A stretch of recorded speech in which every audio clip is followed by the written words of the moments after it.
Hello everyone. ইতিমধ্যে post অফিচৰ এখন নটিছ আহিছে য'ত আপোনালোকৰ পোষ্টৰ কেলেণ্ডাৰ ডিটেইলছখিনি দি দিছে কি পোষ্ট এই কেইদিনৰ ভিতৰতে মুকলি হ'ব আৰু কিছুমানৰ পোষ্ট অফিচৰ এক্সামো হ'ব সেই বিষয়লৈ ইয়াতে উল্লেখ কৰিছে এক্সামটোত কি আহিব লগতে ইয়াতে কি এবাৰ নতুন ৰিক্ৰুইটমেণ্ট আহিব GDS postal assistant sorting assistant লগতে MTS সকলোখিনি আমি ভেকেঞ্চি ইয়াতে ৰিগাৰ্ডিং আলোচনা কৰিম গতিকে ভিডিঅ'টো শেষলৈকে চাওক সকলোখিনি ডিটেইলছ অফিচিয়েল ডিপাৰ্টমেণ্টৰ নটিছ সকলোবিলাক পাই থাকিব আমাৰ চেনেলটোত পোষ্ট অফিচত য'ত আপোনালোকে কোনো ধৰণৰ এক্সাম দিব নালাগে আৰু এই ডিটেইলছবিলাক সদায় জেনুইনকৈ পাব গতিকে ভিডিঅ'টো চাওক শেষলৈকে সকলোখিনি গম পাব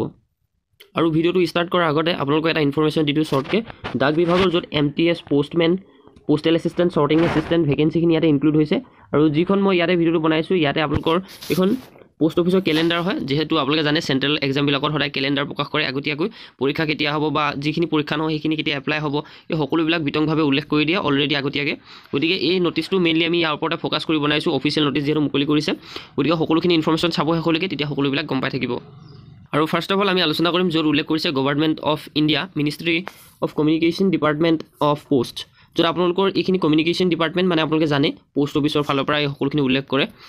ডাক ভৱন সংসদ মাৰ্গ আৰু লগতে ইয়াতে নিউ দিল্লী যিটো ডেট উল্লেখ কৰিছে 20 তাৰিখ 1 মাহ 2025 অৰ্থাৎ আপোনালোকক খুব নিউকৈ এই ইনফৰমেশ্যনখিনি দিছোঁ আৰু এনেকুৱা ধৰণৰ একেবাৰে ভিতৰুৱা ইনফৰমেশ্যন আপোনালোকক ক'তো লাভ নকৰে আমাৰ চেনেলটোতে লাভ কৰিব ইয়াতে উল্লেখ কৰিছে অল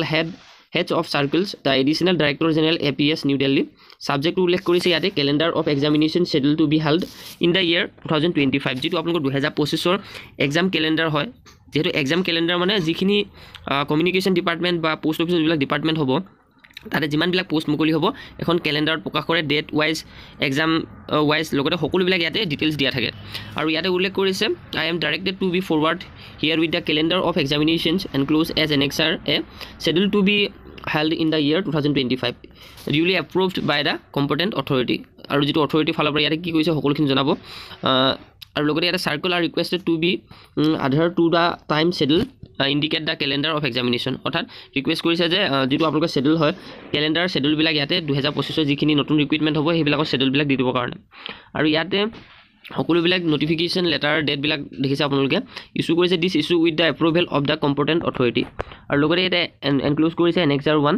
য'ত আপোনালোকক উল্লেখ কৰিছে এইখিনি নামখিনি উল্লেখ কৰিছে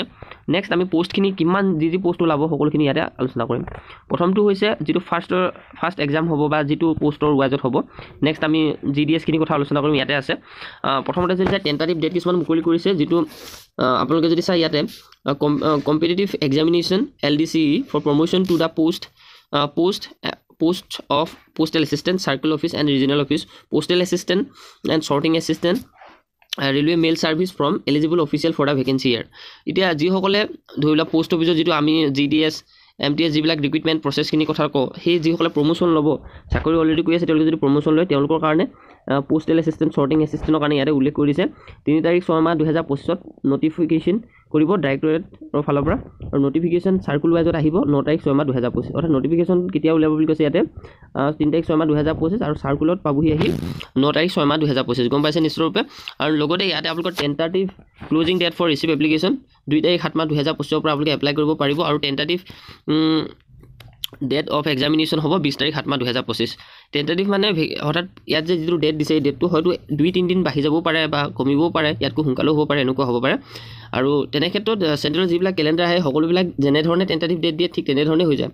এক্সামবিলাক আৰু ইয়াতে যদি চাই competitive examination for the recruitment দ্বিতীয়টো যিটো পোষ্ট ওলাব এটা postal assistant sorting assistant from Gramin ডাক সেৱক GDS for the unfilled limited departmental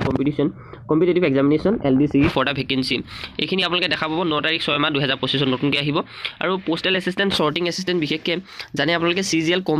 combined graduate level এক্সামত যদি পাছ কৰে তেতিয়া আপোনালোকৰ মাৰ্কটো ৱাইজত পোষ্টেল এছিষ্টেণ্ট ছৰ্টিং এছিষ্টেণ্ট পায় ঠিক তেনেধৰণে এনেকৈ ইয়াত এইখিনি পোষ্ট অফিচৰ হয় যিহেতু সেইকাৰণে প্ৰমোশ্যনৰ ৰিগাৰ্ডিং আহিছে এইখিনি এতিয়া আমি আলোচনা কৰিম মাল্টিটাস্কিং ষ্টাফৰ কাৰণে যিটো MTS মেইল গাৰ্ড পোষ্টমেন এইখিনি কাৰণে 2 নম্বৰতে উল্লেখ কৰিছে examination LDCE for promotion to the post of postmen and mail guard from eligible multitasking staff official for the new year vacancy ইয়াতে এইখিনি ভেকেঞ্চিখিনি ডিটেইল দেখিছে নটিফিকেশ্যন 8 তাৰিখ 7 মাহ 2025 আহিব আৰু 16 তাৰিখ 7 মাহ 2025 আপোনালোকৰ চাৰ্কুলাৰ পঠিয়াব আৰু কমন এক্সাম হ'ব যিসকলে প্ৰমোশ্যন ল'ব বিচাৰিছে তেওঁলোকৰ কাৰণে কমন এক্সাম হ'ব আৰু 31 তাৰিখ 8 মাহ 2025 লাষ্ট ডেট এপ্লাই হ'ব 8 তাৰিখ 8 মাহ 2025 আৰু লগতে নেক্সট যিটো আহিছে ইয়াতে competitive examination for recruitment to the post of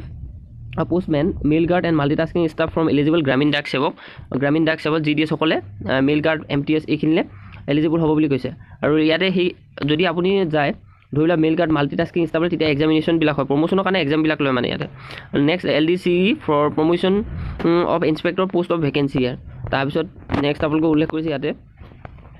ইয়াৰ বাবেও ডেটটো দি দিছে ধুনীয়াকৈ আৰু লগতে ইয়াতে পোষ্টেল ছাৰ্ভিচ গ্ৰুপ বি ভেকেঞ্চিখিনিও ইয়াতে 2024 আহিব লগা আছিলে কিন্তু 2025 বাঢ়ি কৰিব 31 তাৰিখ 10 মাহ 2025 পৰা 2 তাৰিখ 11 মাহ 2025 এতিয়া এই নটিছখনৰ পৰা এটা কথা হ'ব পাৰি যে সকলোখিনি কেলেণ্ডাৰ প্ৰকাশ কৰি দিলে ডেট মিনছ ইয়াৰ ভিতৰত যিমানখিনি পোষ্ট আছে এই পোষ্টবিলাক প্ৰায় সকলোবিলাক মিলাই 50,000 আহিব আৰু 50,000ৰ ভিতৰতে প্ৰমোশ্যন ৱাইজ ভেকেঞ্চি প্ৰায় 15,000 বা 25,000 মান কিন্তু প্ৰমোশ্যন ৰিগাৰ্ডিং ৱাইজত এক্সামবিলাক হৈ প্ৰমোশ্যন ল'ব গতিকে নিউ ভেকেঞ্চিখিনি খুব সোনকালে আহিব ইয়াতে সকলোখিনি উল্লেখ কৰি দিছে যিহেতু আপোনালোকে জানে কেলেণ্ডাৰৰ কাৰণে আৰু মেবি আপোনালোকৰ ফেব্ৰুৱাৰীত আহিব বুলি মই কৈছোঁ আগৰ পৰা ফেব্ৰুৱাৰীত আপোনালোকৰ এই সকলোবিলাকৰ নিউ নটিফিকেশ্যন আহিব প্ৰায় 25 বা 35 মান ভেকেঞ্চি অৰ্থাৎ 35K অৰ্থাৎ 35,000 ভেকেঞ্চি নতুনকৈ ৰিলিজ কৰিব যি ইয়াতে মেইনলি ভেকেঞ্চিখিনি থাকিব